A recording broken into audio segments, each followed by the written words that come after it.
Welcome to What the Tech, the show where we cut through all the hype. Today, we are diving deep into a product that, let's be honest, seems to be more marketing than microchip, way more grift than it is a gadget. Yeah, we're talking about Trump Mobile. All right, let's just get right into it. A few months back, a company decided to, hijack one of the most powerful brands on the planet to sell a complete fantasy, a so-called all-American smartphone. And now? Well, now customers are left with nothing, just empty pockets and a whole lot of really weak excuses. So today, we're going to show you exactly how this whole thing works. So, Section 1, the All-American Promise. Okay, so where did this all begin? It all kicked off at Trump Tower on the anniversary of Trump's very first presidential run. His sons got up on stage, but they weren't there to talk politics. Nope, they were there to launch what they were calling a revolutionary new product. And here's the pitch. And honestly, it's kind of genius in a shady way. This wasn't really a tech pitch, you know? It was an identity pitch. They weren't trying to sell you on processor speeds or camera specs. They were selling patriotism. It was all wrapped up in this big Made in America promise. And the price to get in on this fantasy? Just a $100 deposit. All right, next up, red flags in radio silence. Because, that American dream they were selling, that pretty quickly turned into a total nightmare of broken promises. What came next wasn't a phone. It was more like a masterclass in deception, just one delay after another, and then complete radio silence. So, was this just a simple supply chain issue, or was it something else entirely? I mean, just take a look at this timeline of broken promises. This isn't like some little startup hitting a few speed bumps. No, this looks more like the actual blueprint for a calculated con. As you can see, one missed deadline just spiraled. It became a full-blown pattern of deceit. You had the announcement in June for an August release. August comes and goes, nothing. October, they promise November 13th. That day passes, again, silence. Then it's beginning of December. And the company's excuse for all of this? Get this. A super vague government shutdown. I mean, come on, that's a classic misdirection tactic, right? It's designed to sound plausible, but tells you absolutely nothing. Okay, let's get into the next section, the evidence of a grift, because this is where the story really takes a darker turn. When you start to ignore all the pathetic excuses and actually look at the hard evidence, you realize this isn't just a company that's in over its head. This looks like a company that is deliberately, and I mean deliberately, misleading its customers. I mean, it's one thing to be late with a product, right? But it's something else entirely to just lie about the product you're selling. The product images were totally fake. And I don't mean just inconsistent, they were literally stolen from other companies. Yeah, so the phone they were showing off? It appeared to be a render of a Samsung Galaxy S25 Ultra. And when a phone case company, Speakin, noticed their case was in the picture, they threatened to sue. So let's be crystal clear about this. This was not a prototype. This was a photoshopped picture of a competitor's phone inside another company's case that they tried to pass off as their own. That's not just a red flag, folks. That is a 5-alarm fire of a scam. And check this out. This is the bait and switch happening in real time. Back in June, the promise was made in the USA. But today, the website quietly changed that language. That's a legally binding FTC-regulated claim, by the way. They swapped it out for meaningless marketing fluff like American Proud Design or brought to life right here in the USA.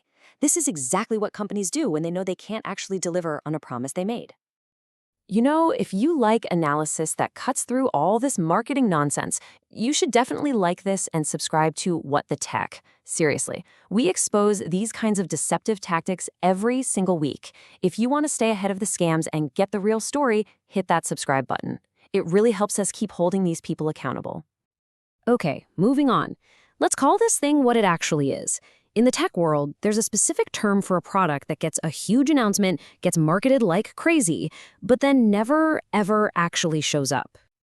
And that term is vaporware.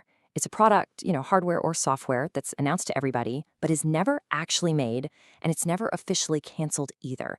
It's basically the art of selling a fantasy. It's all about building hype, and in this case, raking in deposits for a product that there is zero evidence of actually existing.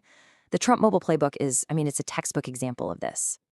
Just look at this vaporware checklist. Collecting deposits for a product that doesn't exist? Check. Using deceptive product images? Yep, check. Making promises that are logistically impossible? Big check. And then pivoting to sell other companies' stuff like refurbished iPhones. Check. This was never a serious tech venture. This is a political merchandise operation, plain and simple. So the hard truth here is that Trump Mobile isn't a phone company. It's a marketing stunt. The delays aren't about supply chains. They're about the fact that this product was likely never going to exist in the first place.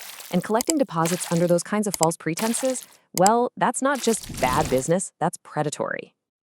All right, next section, politics as a product. So why should you even care about one phantom phone? Well, because this isn't just another tech scam. This points to a really dangerous new trend where political grifters are starting to invade the consumer tech space, and they're basically weaponizing patriotism for profit. Here's a major reality check. Manufacturing a smartphone in the US is brutally complex. I mean, the promise of a cheap, truly American-made phone in just a few months, that was never credible. Not to anyone who actually understands how this industry works. So let's compare this fantasy to the one company that has actually legitimately tried to do it. 6 years, not a few months, 6 years. That's how long it took Purism, which is a legitimate US-based company, to get its Liberty phone from just an idea on a whiteboard to an actual product that you can hold in your hand. And the price for that phone? $2,000. That's 4 times what Trump Mobile promised. And even at that price, they still have to use some components from overseas. So when you put the promise versus the reality side by side, it just lays the whole scam bare. Trump Mobile promised a phone in a few months for $499, all made in the USA. The reality from a real company like Purism, 6 years, $2,000, and even they use some foreign parts. The Trump Mobile promise wasn't just ambitious, it was a complete fabrication from day one. It was a cynical ploy designed to manipulate people's emotions, not to actually deliver a product. And you know, this is the real scandal here, the normalization of political grift in consumer tech. Because if any other startup tried to pull this, they would be run out of Silicon Valley on a rail. But because this whole thing is wrapped in a political flag, it kind of gets a free pass. It's about using patriotism as a shield to exploit your own supporters and sell them nothing but hot air. So when patriotism is the product, is the customer ever right? That is the question I really want to leave you with. Or are they just a mark in a much, much larger game? Because until a real device actually ships, every single dollar sent to Trump Mobile is just a bet on a ghost. And in this particular casino, well, the house always wins. Thanks for watching What the Tech.